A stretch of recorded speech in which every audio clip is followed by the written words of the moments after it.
Um de meus melhores amigos, que encontrou o livro há anos, ficou tão fascinado pelo seu conteúdo que permaneceu em casa durante 3 dias, lendo e meditando acerca das ideias ali expostas. Depois, aplicou seus princípios e agora ocupa a posição mais alta dentro da indústria em que trabalha. Por outro lado, tenho estado nos escritórios de altos executivos e tenho escutado dirigentes de empresas famosos mundialmente, alguns com idade suficiente para serem meus pais. Todos eram unânimes em afirmar que, após terem lido Pense e Fique Rico, seus negócios passaram a caminhar muito melhor. Qual é o segredo desse livro tão assombroso? Por que, entre milhares de livros sobre autoajuda, ele tem se mantido como a obra-prima mais destacada? Creio que, para compreender o porquê, vocês teriam que conhecer Napoleon Hill, tanto quanto eu.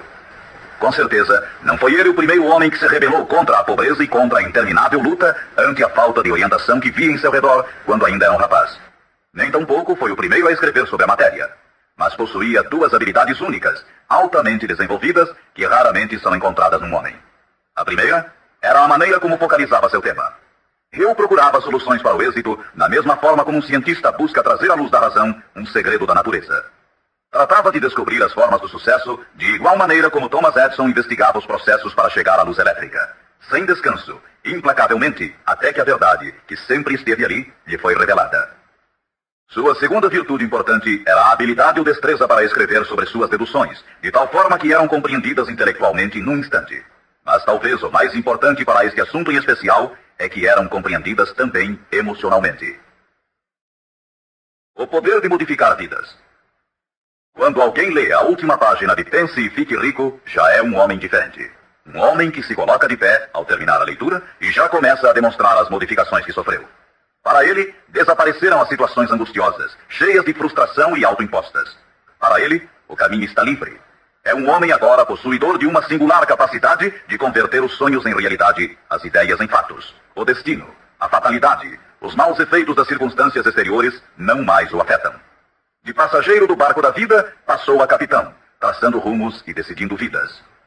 Para entender esse livro, temos inicialmente de compreender a realidade, o princípio ou filosofia que se estende como estrutura básica da obra. A menos que, seja o que for que você construa, esteja baseado na verdade, acabará com a estrutura caída e espalhada ao seu redor, como a armadura dos antigos guerreiros de Homero. O que não é baseado na verdade não pode sustentar-se, não pode suportar a prova do tempo. A razão pela qual Pense e Fique Rico tem resistido à prova do tempo é porque repousa sobre uma base ampla e sólida, da qual se origina todo o sucesso do homem. O fato puro e imutável de que tudo começa com uma ideia. Um estado da mente. É uma filosofia baseada no fato de que a riqueza de qualquer classe começa com o que o autor chama de estado da mente. Pode-se começar sem nada mais que pensamentos, ideias, planos organizados ou algo semelhante. Os pensamentos são fatos. Fatos incrivelmente poderosos quando se agregam a propósitos, persistência e um desejo ardente de transformá-los em objetos materiais ou riqueza, considerando como tal aquilo que você pode desejar. Os sábios têm dito desde há muitos séculos, e há pouco Charles Acerami escreveu: a verdade é que a mente humana é um organismo tão real como qualquer músculo do corpo, mas muito maior em força e potencial, e assim como a fibra muscular pode reforçar-se para conseguir conquistas incríveis. Assim, pois, esta é a verdade na qual se baseia Pense e Fique Rico. Se você sabe o que quer, e se o quer com força suficiente para alcançar o tipo de persistência que não se pode conter, com toda certeza você conseguirá o seu ideal. Controlando sua mente, você controlará seu destino aqui na Terra. 2 passos para o sucesso. Tendo em vista os princípios acima, falaremos adiante sobre os famosos 13 passos rumo à riqueza, tal como Napoleon Hill menciona em sua obra, lembrando sempre que riqueza é qualquer coisa que você possa desejar. Entretanto, antes peço permissão para fazer 2 indicações importantes. A primeira é que é necessário ter-se em mãos um caderno de anotações, todas as vezes em que se ouvir esta gravação, a fim de anotar os pontos mais importantes. A segunda é que esta gravação foi idealizada para seu uso pessoal, acompanhando sua própria e estimulante jornada. Usar esta gravação para um grupo resultará apenas em auxílio temporário. Assegure-se de ter seu próprio exemplar, a fim de ouvir estas orientações, vez por outra, nos momentos especiais em que se sentir fora de rota. E agora, os 13 famosos princípios de Napoleon Hill. Primeiro princípio: desejo. Ponto de partida para todo sucesso. Primeiro passo para a riqueza. É aqui, precisamente aqui que frequentemente tropeçamos num obstáculo. Algumas pessoas dirão, sei o que quero, mas como consegui-lo? Mais tarde, entraremos na questão da dúvida, mas de uma vez por todas esclareçamos se é possível ou não alcançar-se o que se deseja com toda a alma. Creio que Emerson expressou-se muito bem quando escreveu, nada existe pelo capricho da natureza. O fato de existir um desejo indica que os meios para realizá-lo existem na mesma criatura que o sente. Em outras palavras, não poderíamos ter um desejo sem que sua satisfação não fosse possível. Cada um de nós tem uma espécie de guia em seu interior, e nossos desejos se modificam segundo nossa capacidade e inclinação. Não importa o que você deseja, se o quer com toda a sua alma. Você o conseguirá, pois é inevitável. O desejo é uma obrigação. Em Pense e Fique Rico, Hill cita um exemplo após outro de que seu desejo ardente nada mais é do que uma espécie de retrato fiel do que você chegará a ser um dia. Portanto, determine agora mesmo e com firmeza o que você mais deseja, porque senão, como disse Helvécio, destruindo o desejo, destrói-se a mente. Todo homem sem paixões não tem em seu interior nem princípio de ação, nem motivo para agir. Uma boa forma de saber se em realidade você tem ou não um desejo ardente é examinar a maneira como procura alcançá-lo. Se você vai atrás daquilo que crê desejar como se estivesse ensaiando, com timidez, com intenção de ir só se for seguro, não tem absolutamente um desejo ardente. Nunca chegará à segunda base se ainda mantém um pé na primeira. Entretanto, se está disposto a queimar etapas atrás de si, dizendo de uma vez para sempre, isto é o que desejo e eu farei de qualquer maneira, então você tem realmente o desejo que o conduzirá ao pleno sucesso. Com esse tipo de resolução, você será capaz de levantar-se após os tropeços que lhe sucederem. As únicas pessoas que não cometem erros são as que nunca tentam nada. Os tímidos são como afluentes de um lago. Nunca se aventuram ao mar amplo e profundo. Esses mesmos princípios atuarão sobre qualquer coisa que você deseje. Um lar harmonioso, uma carreira com mais êxito ou mesmo mais dinheiro para cuidar melhor de sua família e prevenir-se para os anos futuros. Para obter sua parte na prosperidade que o espera mais adiante, Napoleon Hill oferece a você a seguir 6 passos práticos e precisos. 6 passos vitais. Primeiro, fixe em sua mente a quantidade exata de dinheiro que deseja. Não é suficiente dizer, desejo muito dinheiro. Seja preciso com relação à quantidade. Existe uma razão psicológica quanto a essa precisão e que será abordada posteriormente. Segundo, determine com exatidão o que se propõe a dar em troca do dinheiro que deseja. Não é possível obter-se algo a troco de nada. Terceiro, estabeleça a data concreta em que terá todo o dinheiro que deseja. Quarto, idealize um plano definido para levar a cabo o seu desejo e dê início imediatamente. Quinto, coloque todas essas ideias no papel. A quantidade de dinheiro que deseja, o que dará em troca, a data exata e descreva claramente o plano idealizado. Sexto, leia sua manifestação escrita em voz alta pelo menos 2 vezes ao dia. Uma vez, imediatamente antes de deitar-se à noite, e outra, ao levantar-se pela manhã. Enquanto lê, sinta-se, veja-se e creia-se como se já tivesse o dinheiro, ou seja, qual for o seu objetivo. É importante que você siga estas instruções ao pé da letra. Ouça diversas vezes esta parte da gravação até que a conheça muito bem, pois o desejo é o mais importante dos 13 princípios. Este capítulo do livro termina com as seguintes palavras. Através de algum estranho e poderoso princípio de química mental, ainda desconhecido, o impulso do desejo é envolvido por algo que não reconhece palavras tais como impossível e não aceita o fracasso como realidade. Segundo princípio, fé. A fé é imprescindível para o sucesso. Você jamais teria pensado em seu desejo principal se a fé não estivesse presente dentro de sua mente. Às vezes, você poderá encontrar dificuldades em ter fé em si próprio, mas tenha a certeza de que encontrará muita fé nesses princípios. Use-os, portanto. Vejamos o que Napoleon Hill diz sobre a fé. A fé é um estado de espírito que pode ser induzido ou criado por meio de afirmações ou instruções repetidas à mente subconsciente através do princípio da autossugestão. Isto significa nem mais nem menos que uma sugestão pode ser implantada por você mesmo, conscientemente, assim como uma autobiografia é uma história escrita por uma pessoa sobre si mesma. Projetando a imagem mental de você mesmo, tendo em destaque seu desejo principal e repetindo tal ação várias vezes, isso resultará na fé de que necessita. A fé é vital para o sucesso. O imperador Napoleão Bonaparte disse uma vez, todo andaime religioso se desarruma como um edifício em ruínas ante uma só palavra, fé. Por sua vez, Goethe afirmava, as épocas de fé são épocas frutíferas. As épocas de incredulidade, ainda que esplendorosas, são estéreis de todo o bem permanente. E como disse Schlegel, na vida real, toda grande empresa começa e dá seu primeiro passo com a fé. Portanto, tenha fé de que pode alcançar aquilo que busca, porque jamais você poderia ter se decidido se não pudesse alcançá-lo. Autoconfiança. Em seu capítulo sobre a fé, Hill oferece uma fórmula para a autoconfiança. Repetir-se a si mesmo constantemente. Primeiro, sei que tenho a capacidade de alcançar o objetivo de meu propósito definido na vida. Portanto, exijo persistência de mim mesmo, ação contínua para a execução. E aqui agora, prometo executar esta ação. Segundo, percebo que os pensamentos dominantes em minha mente reproduzir-se-ão com o tempo em ação externa, física, e que de maneira gradual transformar-se-ão em realidade física.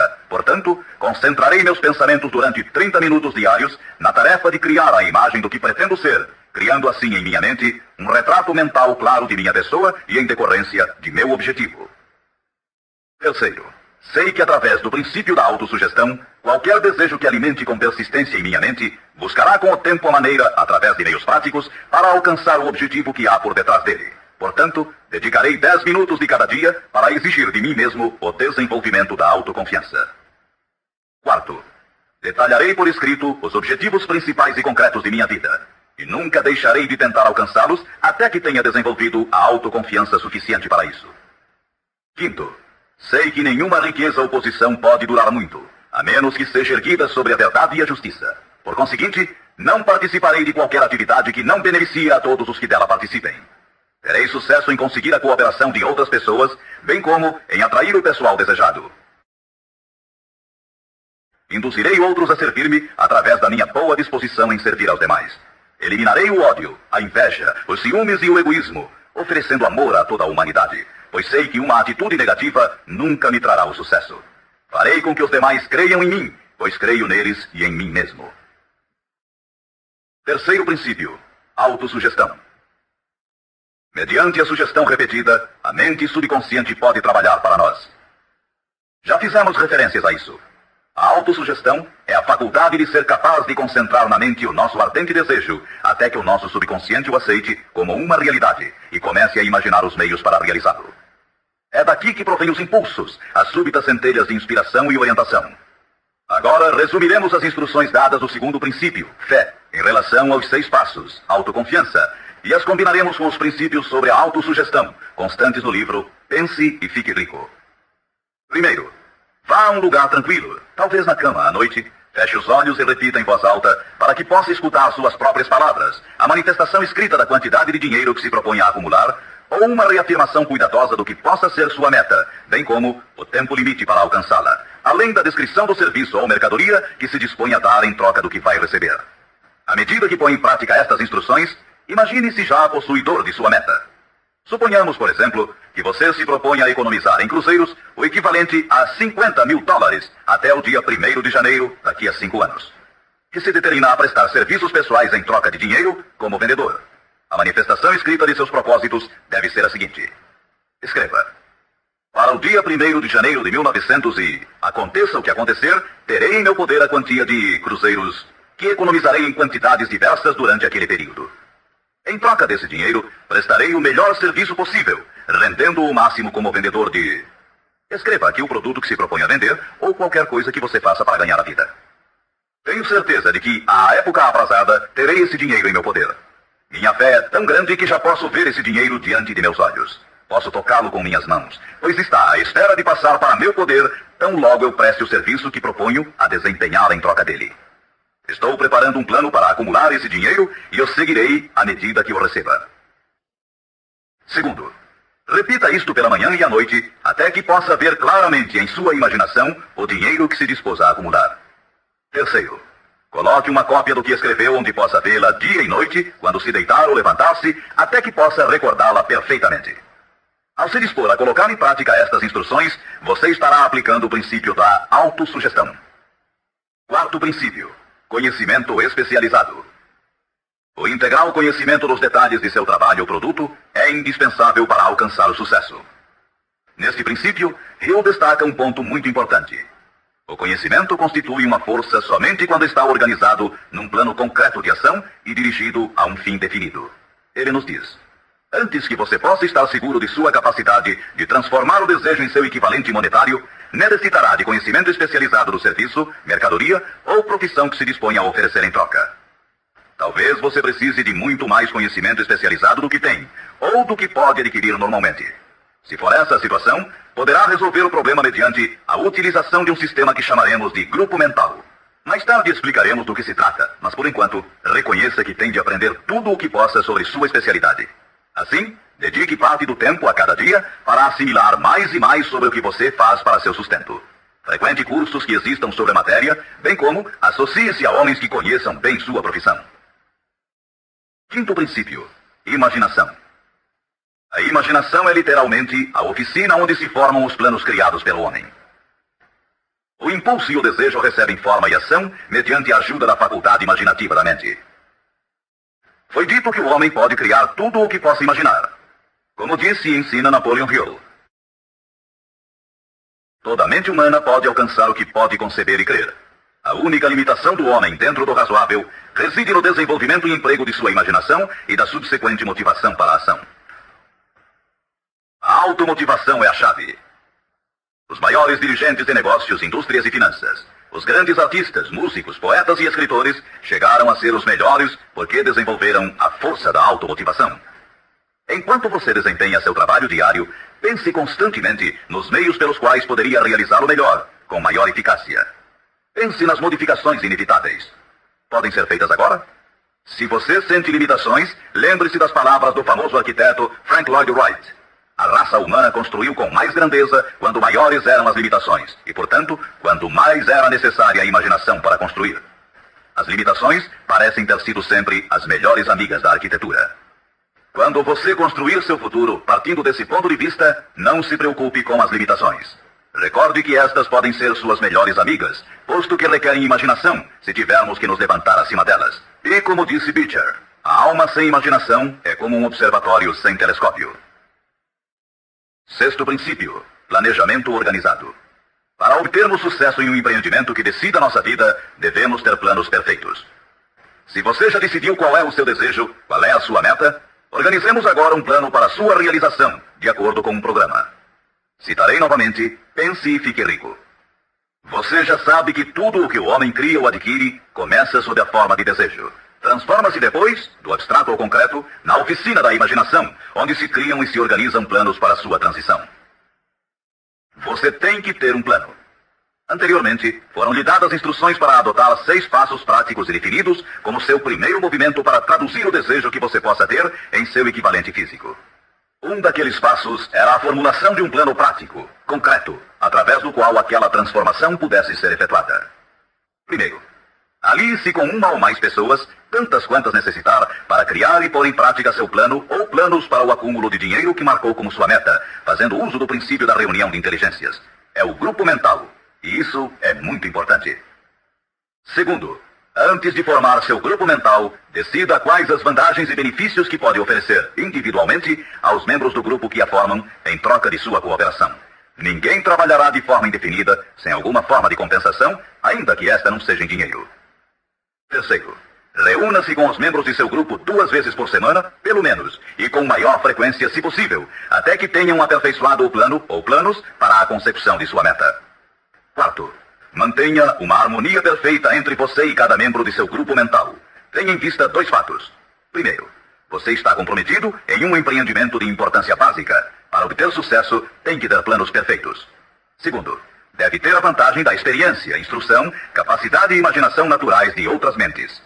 Este é o método seguido por todas as pessoas que têm se sobressaído da média. Dedique-se a isto até que tenha um plano formal bem organizado para alcançar seu objetivo. Desta forma, você nunca estará confuso ou pensando no que deve fazer em seguida. Cada manhã saberá com exatidão o que vai fazer e por que o fará. Adquira estas qualidades de dirigente. É neste capítulo de Pense e Fique Rico que Hill nos fala das características que deve ter o homem que dirige. Primeiro, determinação. Segundo, autocontrole. Terceiro, acurado senso de justiça. Quarto, exatidão nas decisões. Quinto, precisão nos planos. Sexto, hábito de fazer mais do que recebe como pagamento. Sétimo, personalidade agradável. Oitavo, simpatia e compreensão. Nono, Domínio do detalhe. 10º, boa disposição para assumir toda a responsabilidade. 11º, sentido de cooperação. O capítulo sobre planejamento organizado é um dos mais importantes do livro. Basta dizer que um homem sem plano é como um barco sem rumo. Não tem para onde ir e sofrerá um desastre quase inevitavelmente. 7º princípio, decisão. A demora, o oposto da decisão, é um inimigo que todo homem tem que vencer. A análise minuciosa de mais de 25 mil homens e mulheres que experimentaram fracassos revelou que a falta de decisão estava na cabeça da lista das 30 causas principais do fracasso. A análise de várias centenas de pessoas que haviam acumulado fortunas superiores a $1 milhão demonstrou o fato de que cada um deles tinha o hábito de tomar decisões com rapidez e lentamente modificá-las à medida que houvesse necessidade de uma alteração. As pessoas que fracassaram em acumular dinheiro, sem exceção, quase sempre tinham o hábito de tomar decisões com lentidão e depois modificavam-nas com rapidez e frequência. Ter um objetivo concreto torna mais fácil a tarefa de tomar decisões rápidas. Entre os inúmeros exemplos citados por Hill, um dos mais conhecidos é o caso de Henry Ford. Uma das qualidades mais destacadas daquele industrial era seu hábito de tomar decisões concretas com rapidez e depois modificá-las com calma. Esse modo de ser era tão pronunciado em Ford que lhe deu reputação de obstinado. Foi essa aptidão que o impulsionou a continuar fabricando seu famoso modelo T, o automóvel mais feio do mundo, mas naquele tempo o mais prático, apesar de todos os seus assessores e alguns dos compradores insistirem para que ele o modificasse. Talvez Ford tenha demorado muito em fazer as alterações, mas o resto da história é que sua firmeza de decisão produziu-lhe uma enorme fortuna, sem que fosse necessário modificar o modelo, e seguramente a companhia hoje não está pior por isso. Quando você tiver uma ideia, apegue-se a ela. As pessoas que fracassam, em sua maioria, geralmente se influenciam com facilidade pela opinião dos demais, deixando-se inclinar sem dificuldades. Permitem que os jornais e falatórios dos vizinhos pensem por elas, mesmo sabendo que as opiniões são as mercadorias mais baratas da terra. Siga seu próprio conselho ao colocar em prática os princípios aqui descritos, tomando suas próprias decisões e seguindo-as. Não faça confidências a ninguém, exceto aos membros do seu grupo mental, e tenha muito cuidado na seleção desse grupo, escolhendo somente aqueles que simpatizem e harmonizem totalmente com seus propósitos. Os amigos íntimos e familiares, ainda que isto não signifique que o façam constantemente, atrapalham com suas opiniões, e às vezes por causa do ridículo. Milhares de homens e mulheres arrastam consigo complexo de inferioridade durante toda a vida, porque alguma pessoa bem intencionada, mas ignorante, destruiu toda a sua confiança através de opiniões ou expondo-as ao ridículo. Se uma decisão merece algo, você deve agarrar-se a ela até que a tenha desenvolvido completamente. 8º princípio, persistência. A força de vontade e o desejo, adequadamente combinados, constituem uma dupla irresistível. Segundo Hill, persistência é como a força de vontade e combina-se com o homem como carvão ao aço. Em inumeráveis casos, a persistência tem sido a única diferença entre o sucesso e o fracasso. É a falta dessa qualidade, mais do que qualquer outra, que impede a grande maioria de triunfar. Tentam algo, mas tão logo o caminho se torna áspero, desistem. A experiência com milhares de pessoas tem demonstrado que a falta de persistência é uma fraqueza comum à maioria das pessoas. É um defeito que pode ser vencido pelo esforço. Se você quer realizar um determinado desejo, tem que formar o hábito da persistência. As coisas parecerão difíceis. Será como se já não houvesse razão para continuar. Tudo em você dirá que deve renunciar, que deixe de tentar. É precisamente então quando os homens se distinguem dos meninos. É aqui exatamente quando se percorre essa distância extra e se continua adiante que os horizontes se aclaram e os primeiros sinais da abundância que há de ser sua pela persistência começam a ser vistos. Com a persistência virá o sucesso. A persistência pode ser cultivada. A persistência é um estado mental, portanto, pode ser cultivada. Como todos os estados da mente, a persistência se baseia em causas definidas, e entre elas encontramos as seguintes. Primeira, unidade de propósito, saber o que se quer. Segunda, desejo. Terceira, confiança em si mesmo. Quarta, unidade de planos. Quinta, conhecimento preciso, saber que seu plano é firme. Sexta, cooperação. A simpatia, a compreensão e a cooperação harmoniosa dos demais tende a desenvolver a persistência. Sétima, força de vontade. Oitava, hábito. A persistência é resultado direto do hábito. Nono princípio, usar a força de seu grupo mental. Duas mentes que se unem nunca deixam de criar uma terceira força, invisível, intangível, que pode ser comparada a uma terceira mente. É neste capítulo que Hill descreve a importância de formar-se um grupo de pessoas que simpatizem com o seu desejo. Esse grupo mental pode ser integrado de 2 ou mais indivíduos que eventualmente possam ter planos semelhantes. Com a decorrência das reuniões, você perceberá muitas vezes, ao estar discutindo algo com outra pessoa, que de repente surgem-lhe boas ideias, que são resultado dessa associação. Ideias que nunca apareceriam sem ela. O mesmo sucede com a outra pessoa. Estimule seu pensamento. Grande quantidade de boas ideias tem brotado de mentes individuais como resultado de participação em grupo. Associar-se a pessoas para formar o grupo mental não deve ser confundido com o fato de deixar que outros pensem por você, mas é estimular seu próprio pensamento através da associação com outras mentes. Ninguém sabe tudo. Quanto mais afins sejam as mentes reunidas, mais informações interrelacionadas estarão disponíveis. As grandes ideias são uma combinação de informações análogas. Assim, você deve escolher os membros de seu grupo com cuidado. Assegure-se que sejam pessoas que você respeita e que trabalhem conscientemente. Todos se divertirão muito e alcançarão suas metas muito antes. 10º princípio, entusiasmo. O entusiasmo provém da canalização de todas as energias corporais em termos positivos e louváveis. É neste capítulo que Napoleon Hill descreve a importância da mulher. A mulher que quase sempre auxilia o homem que luta pela consecução de metas meritórias. A opinião de Hill é de que praticamente todo dirigente é homem cujos êxitos foram inspirados em grande parte por uma mulher. Quando as coisas andarem mal, e pode estar seguro que isso ocorrerá em algumas ocasiões, você ver-se-á abandonado até pelos que você pensava que eram seus amigos. Mas se você conseguir uma boa mulher, nunca estará só. Ela sempre o impulsionará a recomeçar uma e outra vez se necessário, e lhe dará um novo entusiasmo que nasce de sua fé em você. Ter alguém a quem amar é ter alguém com quem compartilhar seu êxito e realizações, que lhe felicite com o elogio que todos necessitamos de vez em quando. Um homem pode chegar a triunfar sem sua esposa e sem filhos, mas a plenitude da alegria se obtém através deles. Cuide de sua esposa e filhos como de seu maior tesouro. 11º princípio, a mente subconsciente. A mente subconsciente consiste em um campo de consciência no qual são classificados e registrados todos os impulsos do pensamento que chegam à mente objetiva através de qualquer dos 5 sentidos. Da mente subconsciente, você pode aproveitar ou tirar os pensamentos como quem tira cartas de um arquivo. Ela recebe e arquiva impressões sensoriais ou pensamentos, independentemente de sua natureza. Você pode semear à vontade em sua mente subconsciente qualquer plano, ideia ou propósito que deseje traduzir em seu equivalente físico ou monetário. O subconsciente atua primeiro sobre os desejos dominantes que se mesclaram, como as emoções, como a fé. Sua mente subconsciente trabalha dia e noite. Mediante um procedimento ainda desconhecido para o homem, a mente subconsciente toma da inteligência infinita poder para transformar de maneira espontânea o desejo próprio no seu equivalente físico, usando sempre os meios mais práticos mediante os quais pode alcançar seu fim. Não é possível controlar completamente a mente subconsciente, mas pode-se entregar a ela qualquer plano,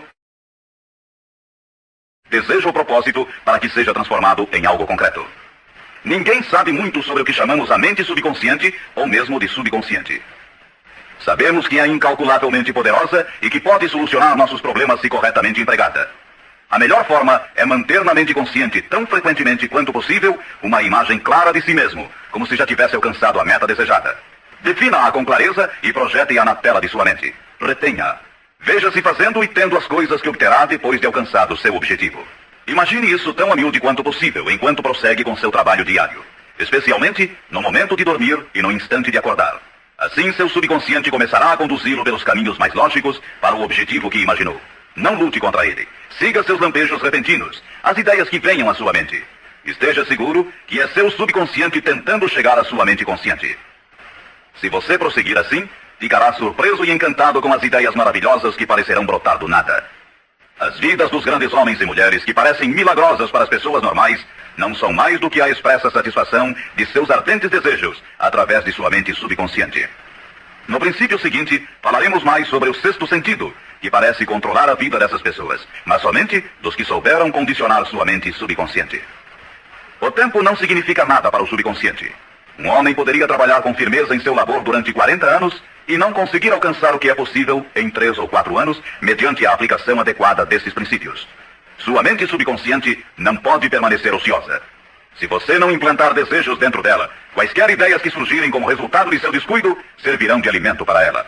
Lembre-se que você vive no meio de todo o gênero de impulsos e pensamentos que chegam a seu subconsciente sem seu conhecimento.